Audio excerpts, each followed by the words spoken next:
Olá, uma boa tarde. Ficou para trás o tempo de praia, as atividades ao ar livre e os dias sem calendário.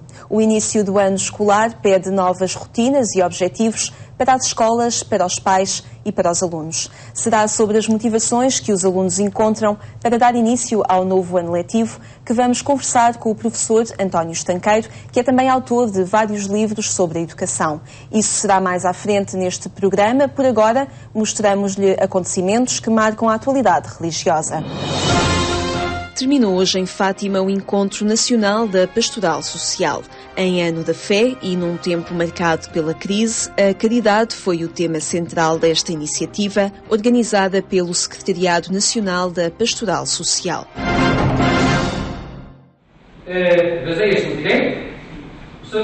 Ao longo de 3 dias, este encontro procurou refletir sobre o ver, julgar e agir, método de revisão de vida da ação católica que a pastoral social concretiza nos verbos olhar, apreciar e transformar. Expressões que revelam a importância da atenção para com os outros, os mais necessitados. Para tal, a pastoral social tem de ser a expressão da própria fé através da caridade. Mostrar, efetivamente, que nós que acreditamos em Deus, sabemos que Deus é amor e por isso mesmo a nossa vida tem que ser uma transparência desse mesmo amor nas 24 horas de cada dia. Isto sem medo e sem complexos, não é? Porque efetivamente o cristão, nem todos estão convencidos disto, não é? O cristianismo expressa-se na relação com os outros, não é? A relação que há com Deus expressa-se depois na relação com os outros, nas 24 horas de cada dia. Um desafio permanente para os cristãos ao nível espiritual e também material. Passa por esta fé professada, que se torna fé celebrada e se visualiza em fé vivida. Na aproximação ao irmão, esta é a única fé salvadora, como lembra o Papa Francisco. A fé em Cristo salva-nos, porque é nele que a vida se abre radicalmente. É um amor que nos precede e transforma a partir de dentro, que age em nós e conosco. Numa altura em que se vive uma crise em Portugal e no mundo, são cada vez mais os pedidos de ajuda que chegam junto das igrejas e instituições católicas que, apesar das dificuldades crescentes, tentam sempre dar resposta a todos eles. Nós estamos num tempo muito complexo, de uma enorme viragem civilizacional e cultural. Nós estamos autenticamente numa mudança de época, como é bom frisar, e o que se sustenta quando as épocas mudam é a nossa humanidade que persiste. E nós encontramos a humanidade nisto que chamamos social e, em casos cristãos e de igreja, como pastoral, isto é, como atitude em relação a essa mesma humanidade que compartilhamos e que procura melhores rumos, melhor caminho e melhores realizações daquilo que ela é e deve ser, ou seja, como humanidade de todos e de cada um. Experiências e realidades vividas e partilhadas neste encontro a partir de um vasto campo de trabalho que inclui áreas como a pastoral penitenciária, o apoio à procura de emprego, o drama do tráfico humano e a ação da Igreja Católica junto das minorias étnicas. Em Braga, o Centro Social de São Lázaro dá resposta a cerca de 750 utentes, entre eles idosos, crianças, doentes com SIDA e desempregados. Apesar de ser cada vez mais difícil dar resposta a todos, neste centro social nunca se deixou de apoiar os que ali vão pedir ajuda. Quando falamos da pastoral social, temos de a ver como aquele serviço que é prestado ao outro. Que é prestado ao outro numa dimensão muitas vezes caritativa, no termo também explícito e específico da palavra, mas não meramente. É este prestar um serviço naquilo que é uma necessidade, aquilo que é um serviço que ali se exige que seja prestado para o crescimento das pessoas, seja as crianças, sejam os idosos, seja uma situação de maior dificuldade ou debilidade. O encontro deste ano da Pastoral Social teve como tema testemunhar a caridade no ano da fé e nele foram abordadas questões como a caridade na missão evangelizadora nas primeiras comunidades cristãs e critérios no agir da Igreja. O Conselho Permanente da Conferência Episcopal Portuguesa apelou à responsabilidade cívica e ao voto das populações nas eleições autárquicas marcadas para 29 de setembro. A abstenção acaba sempre no beco sem saída da desistência de contribuir para melhorar a vida da comunidade.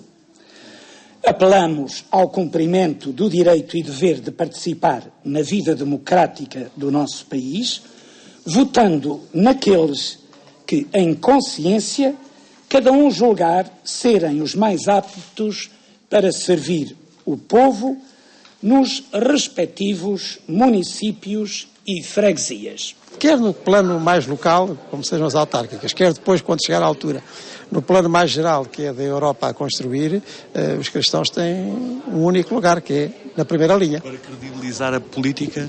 Para tudo, credibilizar pela nossa intervenção, pela nossa presença, pela nossa consciência, porque isto não são coisas teóricas, tem a ver com cada um e a maneira como cada um está, não é? E, portanto, estarmos informados, participarmos em tudo aquilo que seja esclarecimento, perguntarmos aquilo que temos que perguntar, intervirmos até onde pudermos intervir, mas também de uma maneira, repito, densa, consciente, responsável. Isso é a vida cristã, é dar a César o que é de César. É uma ordem evangélica. A Universidade Católica Portuguesa vai abrir em outubro 2 cursos de ensino à distância através da internet. As inscrições estão abertas até ao final do mês de setembro.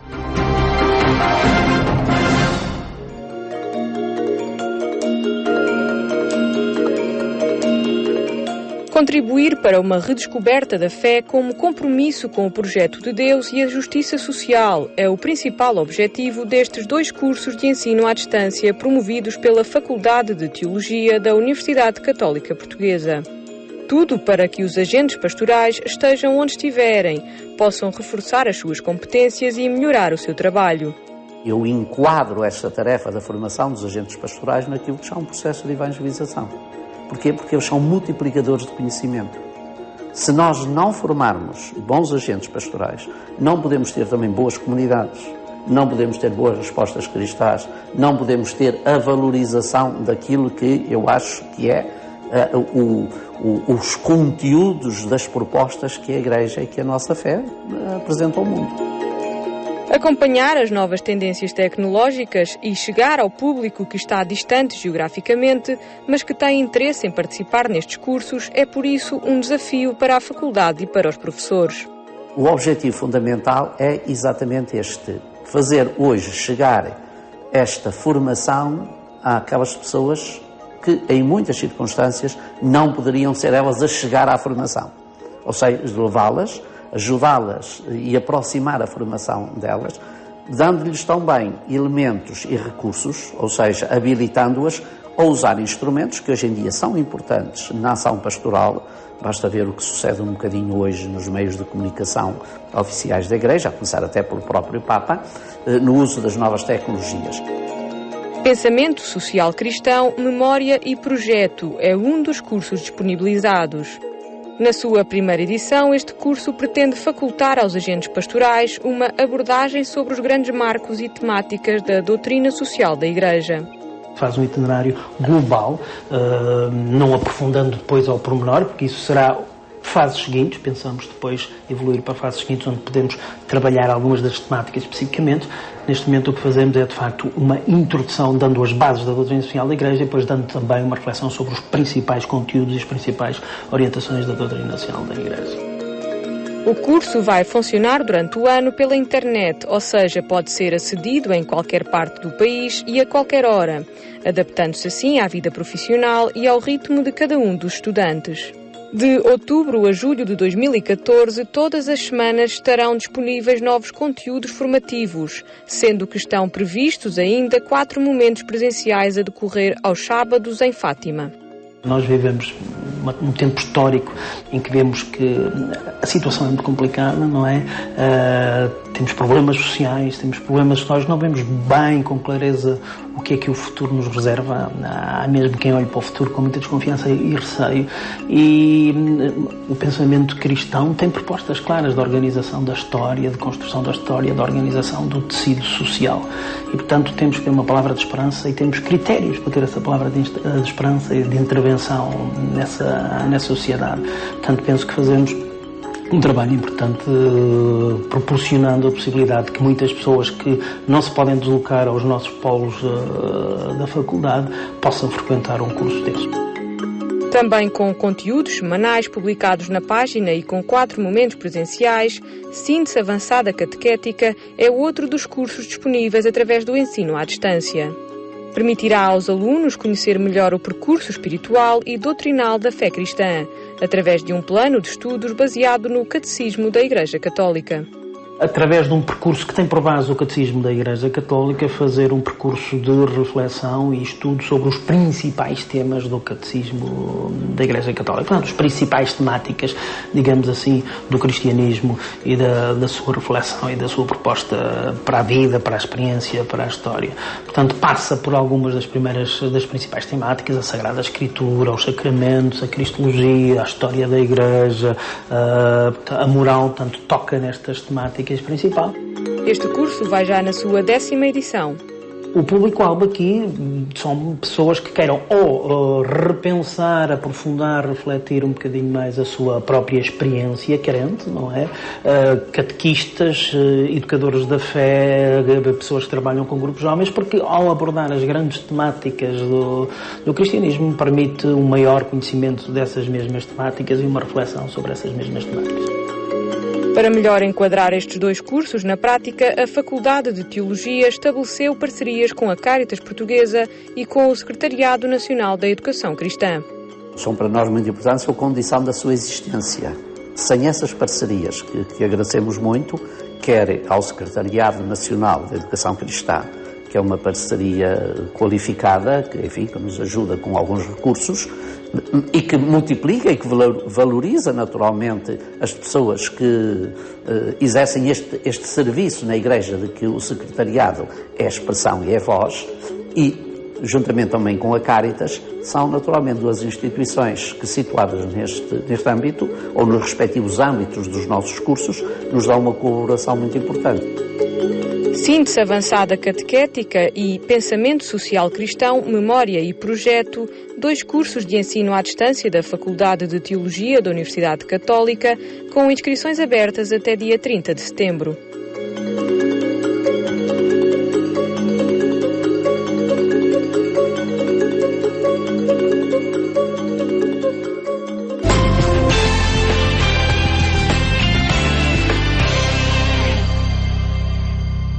São acontecimentos que marcam a atualidade da informação religiosa, que pode também acompanhar no portal de informação agência.eclésia.pt. Falamos agora com o professor e autor de livros sobre educação, António Estanqueiro. Mais uma vez, obrigada pela sua presença e reflexão. Motivar os alunos para um novo início de ano escolar é a chave para termos um ano letivo com sucesso? Motivar os alunos. Eu acho que era melhor que eles fossem motivados por si próprios. Isto é, não sentissem necessidade de serem os professores a motivá-los ou os pais a motivá-los. É bom que os jovens comecem a tomar responsabilidade também das suas tarefas e sejam capazes de se motivar para o ensino. Claro que há coisas que eles não gostam e, sobretudo, cortar férias para começar a escola não é a coisa mais agradável deste mundo. Mas muitos vão conhecer colegas novos, vão conhecer professores novos e, portanto, tudo é novo para a maior parte dos alunos. Vale a pena olhar isso com alguma alegria, alguma serenidade, mas eu diria, sobretudo, começar bem, porque o final do ano ganha-se agora. Terão os pais a responsabilidade também de, desde cedo, motivar os seus filhos para a importância do conhecimento, para a importância de descobrirem coisas novas? Naturalmente, sobretudo aos mais novos, é necessário que sejam os pais e os professores a motivar. É natural. Mas eu penso que cada aluno deve começar a assumir gradualmente a responsabilidade da sua tarefa de estudante. O seu ofício é estudar, a sua profissão é estudar. E, portanto, assumindo esta responsabilidade, significa que não está sempre a desculpabilizar-se quando as coisas não correm bem ou a fazer queixas dos outros, a culpar os professores que não explicam bem, a culpar os pais que não estão em casa para os ajudar a fazer os trabalhos de casa, etc. A responsabilidade de estudar e de fazer os trabalhos de casa é dos alunos e não dos pais. É a comunicação entre pais e filhos que ajuda a perceber a diferença entre o não apetecer estudar ou a dificuldade no espaço escolar? Enfim, não podemos generalizar abusivamente, porque há miúdos que têm grande motivação para estudar e não têm pais que tenham grande escolaridade e que saibam motivar. É evidente que é importante os pais ajudarem os filhos a encontrar uma razão para estudar. Estudar compensa. Estudar compensa. É bom que os pais ajudem os filhos a definir objetivos a curto, médio ou longo prazo. Se calhar não vale a pena dizer já, tu quando fores grande vais ser engenheiro, e ele já está a pensar em ser futebolista ou outra coisa qualquer. Portanto, isso pode ser para ele muito longe. O amanhã é muito longe para a maior parte dos alunos, mas há pequenos objetivos que, a curto prazo, podem ser indicados aos filhos. Apesar das desmotivações que hoje em dia acontecem entre tantos jovens de não saberem como é que vai ser o seu futuro? É verdade. Eu disse estudar compensa. E vou explicar um bocadinho mais isto. Algumas pessoas dizem, eu conheço muita gente que não estudou e vive bem, e é rico. Portanto, não vou estudar. Isto é um raciocínio. Mas, hoje sabemos, pelas estatísticas, que quem estudou tem mais hipótese de ter sucesso, normalmente por mérito próprio, do que aqueles que não estudaram. É importante dizer aos alunos que estas coisas não caem do céu, não nascem sem esforço. Aliás, eu muitas vezes pergunto aos melhores alunos o que é preciso para ter sucesso. E eles dizem 3 palavras-chave. Portanto, eles próprios têm consciência. As palavras-chave são motivação, método e esforço. Sabem que têm de estar automotivados, sabem que têm de ter um método para estudar e sabem que têm de fazer esforço, porque ninguém os pode substituir no esforço.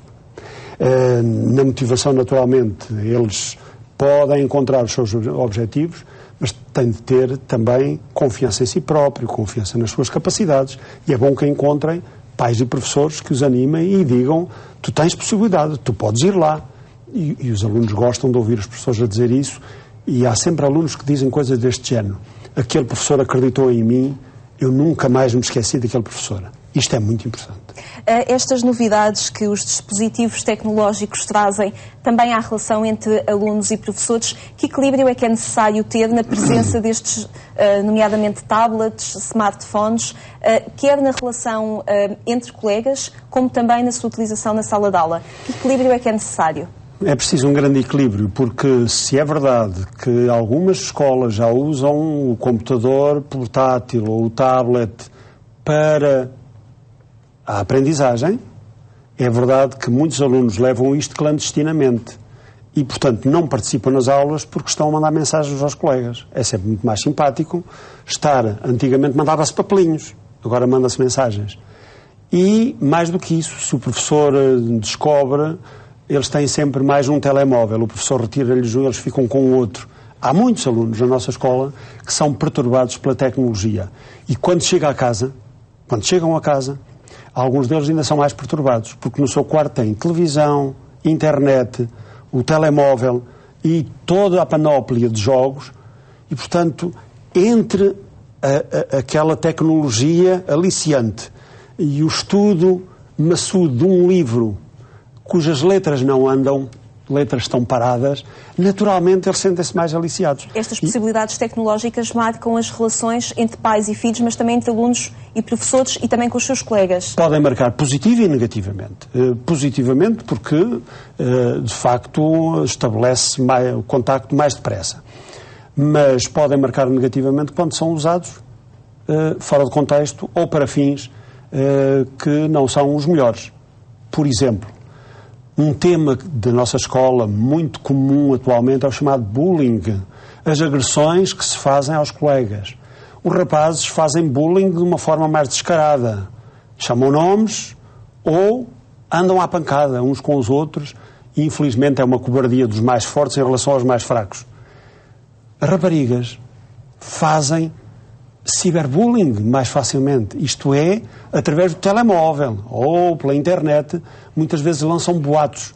Ora bem, isto significa aproveitar mal toda a tecnologia. Já não falo do que se faz no Facebook, daquilo que se partilha no Facebook, de coisas que se dizem e que depois são objeto de arrependimento, às vezes tardio. O professor António Estanqueiro tem escrito alguns livros, nomeadamente na área da educação, em especial este Aprender a Estudar. Conhecemos algumas dicas que os alunos podem aproveitar para um maior rendimento do ano escolar. Pedir-lhe resumidamente que nos deixasse algumas dicas que os alunos que nos podem estar a acompanhar podem seguir neste ano escolar. É sempre difícil dar dicas porque o método é pessoal. Embora existam estratégias comuns. E eu diria que nas estratégias comuns nós podemos dizer que participar, isto é dito pelos melhores alunos. De vez em quando os jornais perguntam aos melhores alunos quais são os seus segredos. E isto é dito, portanto, isto está mais que estudado e os alunos têm consciência de que isto é verdade. Aproveitar as aulas. Depois, gerir muito bem o seu tempo entre o que fazem para estudar e as atividades extraescolares. Sem treino não há resultados. Os desportistas sabem isso. E, portanto, gerir o tempo significa não deixar tudo para a última hora. Há alunos que se justificam. Bom, agora no princípio do ano não há nada para estudar. Chegam ao meio do ano e dizem, ainda há tempo para estudar. Chegam ao final do ano e dizem, já não vale a pena estudar. Ora, uma técnica fundamental é elaborar um horário pessoal que ajude a estudar com regularidade. O desportista treina com regularidade para ter sucesso e os alunos também o devem fazer. Muito bem. Obrigada, professor António Estanqueiro. São desafios que escolas, pais e alunos enfrentam neste início de ano escolar e que quisemos analisar junto do docente António Estanqueiro e também autor de diversos livros sobre educação. Obrigada por ter estado na nossa companhia. Tenham um bom fim de tarde e até amanhã, se Deus quiser.